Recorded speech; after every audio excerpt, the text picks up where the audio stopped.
হে everyone, আমি মনুশ্রী তোমাদের সামনে একটি নতুন ভ্লগ ভিডিও নিয়ে আবারও হাজির হলাম। তো আমি চলে এসেছি বাপের বাড়ি মুড়াগাছাতে। এখন বাজে সকাল 7টা।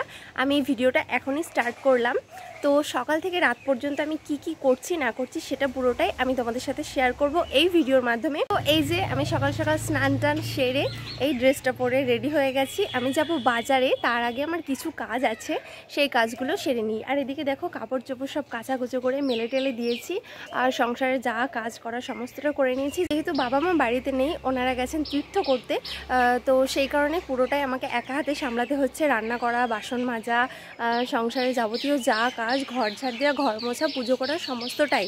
তো সকালবেলা উঠে আমি আগে ঘর ঝাড় দিয়ে, উঠান ঝাড় দিয়ে, বাসন কোসন সব মেজে নিয়েছি। তারপরে স্নান টান সেরে নিয়ে এবার যাব পুজো করতে। পুজো টুজো সারা হয়ে গেলে যাব বাজারে। তো চলো ভিডিওটা পুরোটা দেখতে থাকো। তো আমার পুজো সারা হয়ে গেছে, এই যে প্রসাদ নিয়ে চলে এসেছি। এবার প্রসাদ সেবা করব, তারপরে আমি চলে যাব বাজারে। তো সবার প্রথম প্রসাদের সেবা করে নিই। সকাল 6টার সময় স্নান করে পুজো করে প্রসাদ খাওয়া, এটা হচ্ছে আমার মায়ের নিত্যদিনের কাজ। জল খাবারের জন্য এটাই নিয়ে নিয়েছি। এখানে রয়েছে সরু চুকুলি, 2টো সরু চুকুলি, আর রয়েছে খেজুরের ঝোল গুড়। ঝোলগুড় খেতে তো আমি ভীষণ পছন্দ করি, আর পিঠে পুলি খেতে ভীষণ পছন্দ করি। সেদিন তো তোমরা দেখেইছো আমি কত পিঠে পুলি বানিয়েছিলাম, যদিও ফার্স্ট টাইম বানিয়েছি। এটাও আমি ফার্স্ট টাইমই বানিয়েছি, আগে কখনোই সরষেগুলি বানাইনি। তো যাই হোক, সকালে এটা খেয়ে নেবো। গতকাল রাতে বানিয়েছিলাম, তো এটাই খাবো এখন। চলো খেয়ে দেখা যাক কেমন বানালাম আমি। একটু গুড়ের মধ্যে পিঠেটাকে একটু ভিজিয়ে নিলাম, খেজুর গুড় দিয়ে পিঠেটাকে ভিজিয়ে নিলাম। এবার এটাকে খাবো, আমার তো জিভ দিয়ে জল পড়ছে।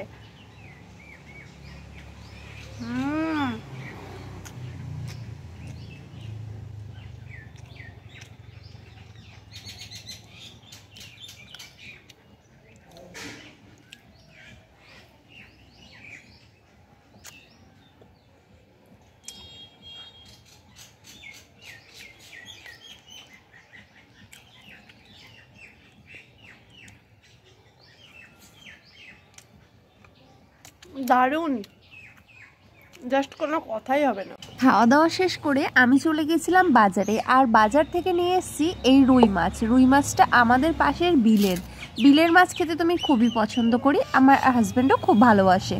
তো মাছ নিয়ে নিয়েছি, আর সাথে নিয়ে নিয়েছি মাছের তেল। তারপর সমস্তটা গুছিয়ে চলে এসেছি রান্নাঘরে। কাঠের উনুনে রান্নাবান্না হবে, সেই মতো সমস্তটা গুছিয়ে পরিষ্কার পরিচ্ছন্নভাবে গুছিয়ে নিয়েছি। আর এদিকে উনুনও জ্বালিয়ে নিয়েছি। এই দেখো কাঠ দিয়ে উনুন ধরে নিয়েছি, আর কড়াই বসিয়ে তেল গরম হতে দিয়েছি। এদিকে কাঠের উনুনে মাছ ভাজা হচ্ছে, আর এদিকে সবজি টবজি সব কিছু কাটা হয়ে গেছে। এখানে আছে শিম, বেগুন, আলু, কাঁচা টমেটো, পালং শাক, আরও কিছু সবজি আছে, গাজর আছে, মটরশুঁটি আছে। এটা একটা সবজি হবে। আর এখানে রয়েছে বেগুন ছোট ছোট করে কাটা। এই বেগুনটা দিয়ে আর এই মাছের তেলটা দিয়ে একটা চচ্চড়ি মতো করব। আর এই মাছটা শুধু করব। আমার না এরকম লাল লাল মাছ ভাজা খুব পছন্দ, আর মাছটা যদি একটু লালই না হয় তাহলে খেতে কেমন যেন একটা লাগে। বিশেষ করে আমার মাছ ভাজা একটু বেশি ভাজা হলে বেশি পছন্দ হয়। রান্না বান্না সমস্তটা কমপ্লিট করে আমি এখানে ভাত নিয়ে বসে গেছি। যেহেতু আমার বর বাড়ি এসেছিল, ডিউটি থেকে ডিরেক্ট বাড়ি চলে এসেছিল, তাই ওকে খাবার দাবার বেড়ে দিতে গিয়ে আর কি রান্না করলাম সেটা ভিডিও ক্যাপচার করা হয়নি। তো সবার প্রথমে দেখলেই আমি ভেজ ডাল করে নিয়েছিলাম। ভেজ ডাল দিয়ে ভাত খাওয়ার পরে এখানে নিয়ে নিয়েছি মাছের তেল। বেগুন দিয়ে যে মাছের তেল চচ্চড়িটা করেছি, খুব সুন্দরভাবে রান্নাটা করেছিলাম, খেতে অত্যন্ত সুন্দর হয়েছে। সেটা দিয়ে ভাত খাওয়ার পরে এখানে 1 বাটি সবজি নিয়ে নিয়েছি। এই সবজিটা মিক্সড সবজি, যেহেতু সমস্ত ভাতটা আমার মাছের তেল দিয়ে খাওয়া হয়েছিল, তাই সবজিটা আমি শুধু মুখে খেয়েছি। আর এদিকে রুই মাছের ঝোল করে নিয়েছি। আলু দিয়ে রুই মাছের ঝোল, একটু হালকা কালো জিরে ফোড়ন দিয়ে রান্নাটা করেছি। তো ভাত দিয়ে রুই মাছের ঝোল মাখা খেতে খুব ভালো লাগে। অল্প তেলে একটা টমেটো কেটে, একটু কালো জিরে ফোড়ন, একটু ধনেপাতা দিয়ে এই রান্নাটা করলে সত্যি অসম্ভব সুন্দর লাগে। তো মোটামুটি আজকে রান্নাবান্না আমার কিন্তু ভালোই লেগেছে। অন্যদিন অনেক রান্না করি, অনেক প্রস্তুতি নিয়ে, হয়তো বা সেদিন ভালো হয়ে ওঠে না, কিন্তু আজকে কোনো রকমের নিজের মন মতো রান্না করলাম, তাই কত সুন্দর টেস্টি হলো। খাওয়া দাওয়া কমপ্লিট করে চলে গেলাম বিড়ালের খাবার দিতে।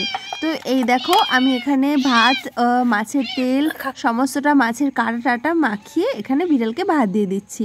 এই বিড়ালটা দুটো বাচ্চা হয়েছে, খুব সুন্দর সুন্দর ছোটো ছোটো বাচ্চা, কিন্তু খুব বদমাস, খুব দুষ্টু, সবসময় জ্বালায়। যত খাবার আছে খাবারে মুখ দেবে, বারবার রান্নার কাছে এসে বিরক্ত করবে। যাই হোক, আছে ভালো। এই বিড়ালটা প্রত্যেকবার আমাদের বাড়িতেই বাচ্চা দেয়। তারপরে আমরা চলে গেছিলাম কুকুর ডাকতে। আমাদের বাড়ির পাশে আরও কুকুরের বাচ্চা হয়েছে, তিনটে কুকুরের বাড়ির পাশে বলতে আমার জেঠির বাড়িতে 3টে কুকুরের বাচ্চা হয়েছে। তো তাদেরকে দেখতে গিয়ে আমার ভাইপে বললো চলো পিসি বিস্কুট দিই, বিড়ালকে তো তুমি মাছ ভাত দিলে আর কুকুরগুলোকে কিছু খেতে দাও। তো ঘর থেকে 2টো বিস্কুট নিয়ে গিয়ে এই 2টো কুকুরের বাচ্চাকে বিস্কুট দিচ্ছিলাম। বাচ্চাগুলো খুব কিউট, খুব সুন্দর, আমার তো খুবই ভালো লাগছিল। অনেকগুলো ছবিও তুলেছি, তোমাদের সাথে শেয়ারও করেছি, তাই ভাবলাম যে ভিডিওটা করে রাখলাম সেটা তোমাদের সাথে শেয়ার করি।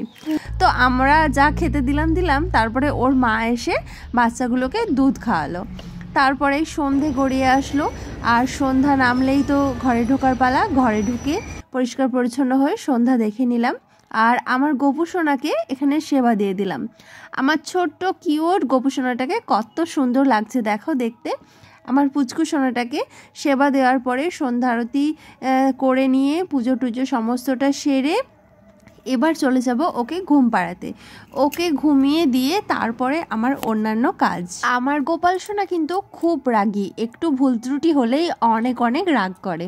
তো যাই হোক, গোপু সোনাকে সেবা দিয়ে শয়নে দিয়ে তারপরে আমি একটু মুড়ি আর একটু বাদাম ভাজা নিয়ে, যেহেতু দুপুরে খাওয়া দাওয়া করতে একটু বেশি দেরি হয়ে গেছিলো, তার জন্য আর রাতে সেরকম কিছু খাবো না, এটা খেয়ে কাটিয়ে দেবো। তো এভাবে আমার সকাল থেকে সন্ধ্যা পর্যন্ত কেটে গেল। ভিডিওটা এখানে এন্ড করছি, ধন্যবাদ।